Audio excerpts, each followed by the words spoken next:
Assalamualaikum warahmatullahi wabarakatuh. Halo semuanya, apa kabar? Semoga semuanya dalam keadaan baik-baik aja ya.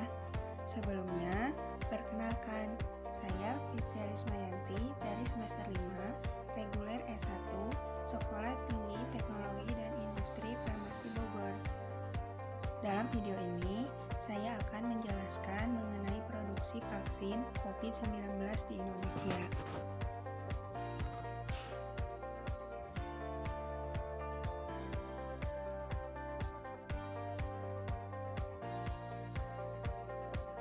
Jadi, apa sebenarnya yang dimaksud dengan virus corona? Virus corona adalah virus yang menyerang sistem pernafasan. Penyakit karena infeksi virus ini disebut COVID-19. Virus corona bisa menyebabkan gangguan ringan pada sistem pernafasan, infeksi paru-paru yang berat, hingga menyebabkan kematian.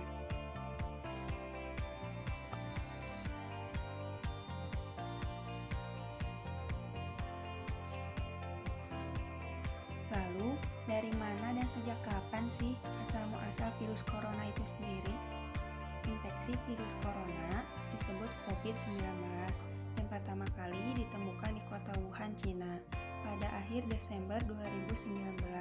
Virus ini menular dengan sangat cepat dan telah menyebar ke hampir semua negara, termasuk Indonesia, hanya dalam waktu beberapa bulan.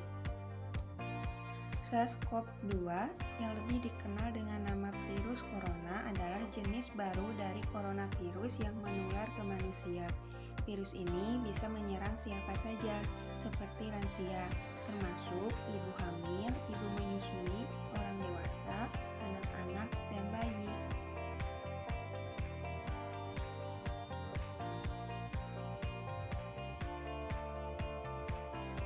Struktur dan bentuk virus corona. Virus corona merupakan jenis virus selubung atau sampul enveloped virus yang dilindungi lapisan tersusun dari protein dan minyak yang dikenal sebagai lipid bilayer. Lapisan protein tersebut mirip dengan duri mahkota. Duri-duri tersebut berguna dalam mengikat membran sel inang untuk mengaktifkan enzim purin. Virus ini termasuk ke dalam famili virus Coronaviridae, ordo Nidovirales. Corona artinya mahkota, memiliki diameter 65–125 nanometer.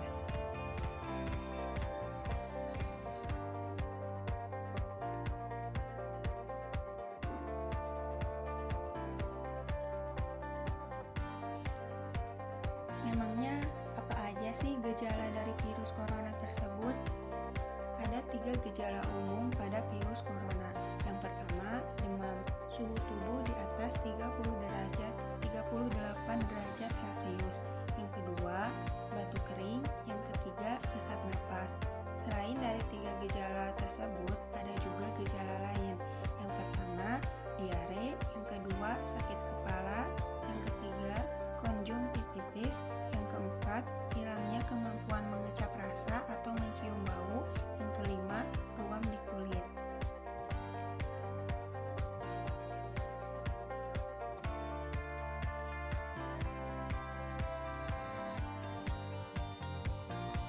Selanjutnya ada penyebab virus corona.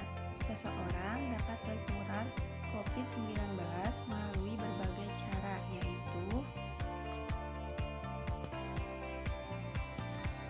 tidak sengaja menghirup percikan ludah atau droplet yang keluar saat penderita COVID-19 batuk atau bersin.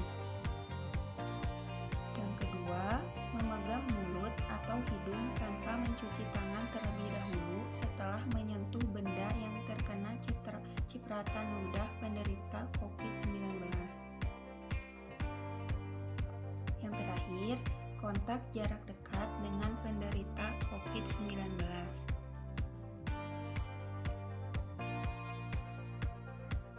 Lalu, bagaimana pencegahan virus corona atau COVID-19? Yang pertama, terapkan physical distancing, yaitu menjaga jarak minimal 1 meter dari orang lain dan jangan dulu keluar rumah kecuali ada keperluan mendesak. Gunakan masker saat beraktivitas di tempat umum atau keramaian, termasuk saat pergi berbelanja bahan makanan dan mengikuti ibadah di hari raya, misalnya Idul Adha.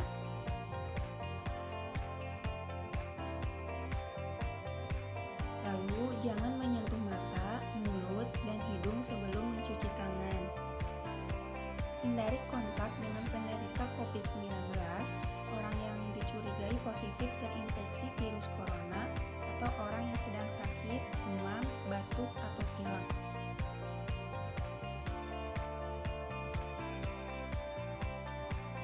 Selanjutnya, pengertian vaksin.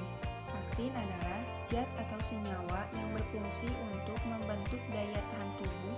Vaksin dapat merangsang tubuh agar menghasilkan antibodi yang dapat melawan kuman penyebab penyakit atau infeksi.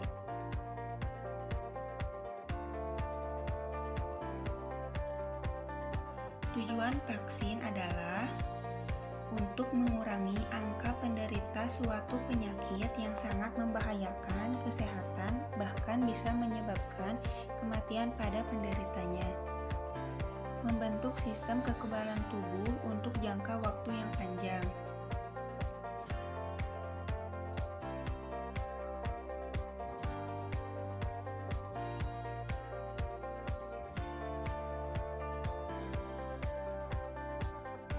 Mekanisme kerja vaksin. Vaksin itu sendiri bekerja untuk melatih tubuh menciptakan kekebalan baru terhadap penyakit. Selanjutnya, di dalam tubuh, mikroba kandungan vaksin akan berperan sebagai antigen. Antigen sendiri artinya sebuah zat yang merangsang respon imun. Antibodi diproduksi oleh sel dalam sistem imun tubuh yang bernama limfosit. Antibodi inilah yang kemudian melawan antigen dan memproteksi tubuh agar tidak mengalami infeksi. Selanjutnya, banyak dari antibodi yang akan mengalami kerusakan. Ketika kemudian hari Anda terpapar oleh versi jahat dari biang penyebab penyakit yang sama, sistem imun tubuh sudah bisa mengenalinya dan memproduksi antibodi yang cepat. Antibodi akan menghancurkan antigen tersebut bahkan sebelum menyebar dan menyebabkan infeksi.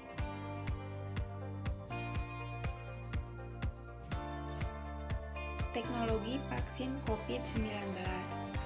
Yang pertama, ada vaksin inaktif. Vaksin yang terbunuh atau tidak bekerja dengan bantuan berbagai metode kimia, radiasi, atau panas. Patogen tidak aktif sehingga tidak dapat mereplikasi di inang dan digunakan sebagai agen vaksinasi. Vaksin bakteri umumnya menggunakan mikroorganisme mati, sedangkan vaksin virus terdiri dari agen yang tidak aktif. Contoh vaksin yang sudah dimatikan, vaksin pertussis utuh, dan inactivated poliovirus atau IPV. Selanjutnya ada vaksin subunit. Vaksin subunit mengandung antigen murni daripada menggunakan seluruh mikroorganisme. Antigen yang dimurnikan bisa berupa toksoid, fragmen subseluler, atau molekul permukaan yang diangkut oleh pembawa yang berbeda.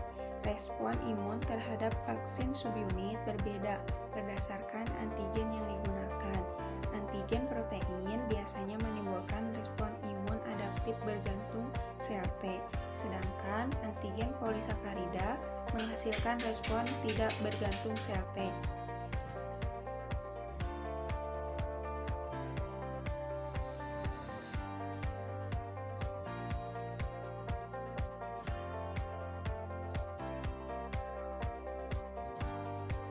Selanjutnya, vaksin hidup yang dilemahkan.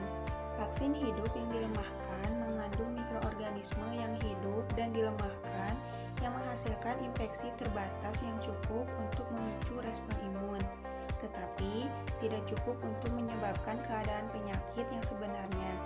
Untuk mencapai kondisi lemah ini, agen penyebab penyakit di kultur berulang pada inang asing. Selanjutnya akan diperoleh muatan yang kurang virulen yang disesuaikan dengan inang asing. Dan muatan ini dapat digunakan untuk vaksinasi. Contoh vaksin hidup, vaksin polio oral, campak, rotavirus, demam kuning. Selanjutnya ada vaksinasi DNA. Vaksinasi DNA adalah teknik untuk melindungi dari penyakit melalui suntikan dengan plasmid yang direkayasa secara genetik yang mengandung urutan DNA mengkode antigen yang menjadi sasaran respon imun, sehingga sel secara langsung memproduksi antigen, menyebabkan respon imunologis protektif. Vaksin DNA memiliki keunggulan teoritis dibandingkan vaksin konvensional, termasuk kemampuan untuk menginduksi lebih banyak jenis respon imun.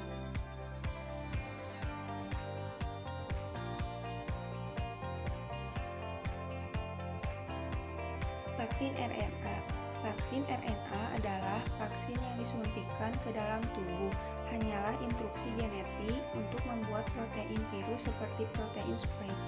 Sel-sel di tubuh penerima kemudian menggunakan instruksi untuk membuat protein di dalam tubuh agar sel-sel kekebalannya dapat melihat dan meresponnya.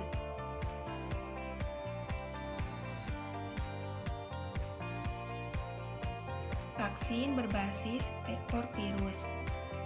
Vaksin berbasis vektor virus dikembangkan menggunakan vektor yang telah terbukti profil keamanannya, sehingga mampu menghasilkan dan melepaskan antigen imunogenik dari sel yang terinfeksi selama periode tertentu.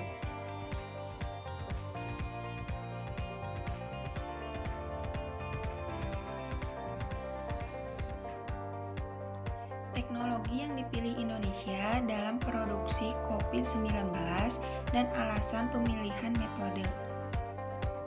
Direktur LBM Eijkman, Profesor Amin Subandrio mengenalkan teknologi yang dipergunakan untuk membuat vaksin dari instansinya adalah rekombinan protein vaksinase. Vaksin berdasarkan protein rekombinan ini dianggap lebih baik karena dasar sampel yang diambil atau bagian atau sepotong protein bukanlah virus secara utuh.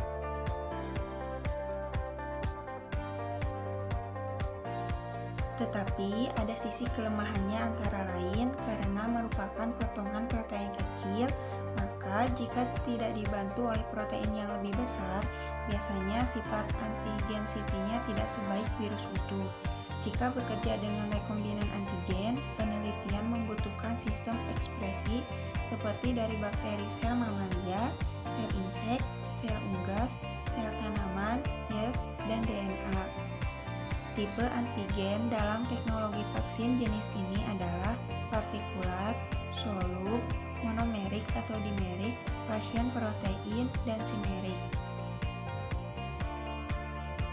Sekian video yang dapat saya sampaikan, semoga dapat bermanfaat bagi kita semua. Ingat selalu 3 pesan ibu.